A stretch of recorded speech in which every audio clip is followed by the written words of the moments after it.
নমস্কার বন্ধুরা, আজ তোমাদের সাথে কথা বলবো শুধু তোমারই জন্য সিরিয়ালের একটি নতুন প্রোমো নিয়ে। হ্যাঁ বন্ধুরা, চলো তাহলে ভিডিওটা এবার শুরু করা যাক। আমরা এবার মহাবিবাহ পর্ব দেখতে পারবো শুধু তোমারই জন্য সিরিয়ালে। হ্যাঁ বন্ধুরা, আমরা দেখতে পাবো যে রাহুল এবার তিতলিকে নিজের ভালোবাসার কথা একটি চিঠি দিয়ে জানায় ঠিকই, কিন্তু অন্য দিক থেকে আবার রাহি বলে যে তুই কি ছেলেটাকে দেখেছিস, তুই কি তাকে চিনিস? তখন তিতলি বলে না, আমি তাকে দেখিনি এবং তাকে আমি চিনিও না, ওকে আমি তাকে কোনোদিনও দেখিনি। একথা বলতে থাকে। তখন রাহি বলে তাহলে তুই ওর জিনিসগুলো কেন নিলি?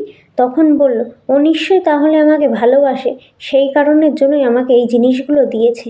অন্যদিন পরের দিন যখন আবার কলেজে যায় তিতলি, তখন রাহুল সামনাসামনি যায় এবং বলে যে আমি তোমাকে ভালোবাসি, আমি তোমাকে বিয়ে করতে চাই, এই কথা বলে এবং তিতলি তখন রাজি হতে চায় না। তারপর বলে হ্যাঁ আমি রাজি হব, যদি আপনি আমাকে নিয়ে এক জায়গায় যদি নিয়ে যেতে পারেন তাহলে আমি আপনার সাথে যেতে রাজি, আপনাকে আমি বিয়ে করতে রাজি হব। তখন কথা বলে এবং তারপরে তিতলি রাজি হয়ে যায় বিয়েতে। তাহলে বন্ধুরা, এবার আমরা মহাবিবাহ পর্ব দেখতে পারবো শুধু তোমারই জন্য সিরিয়ালে এই নতুন প্রোমোতে। তোমাদের এই ভিডিওটা কেমন লাগলো কমেন্ট করে।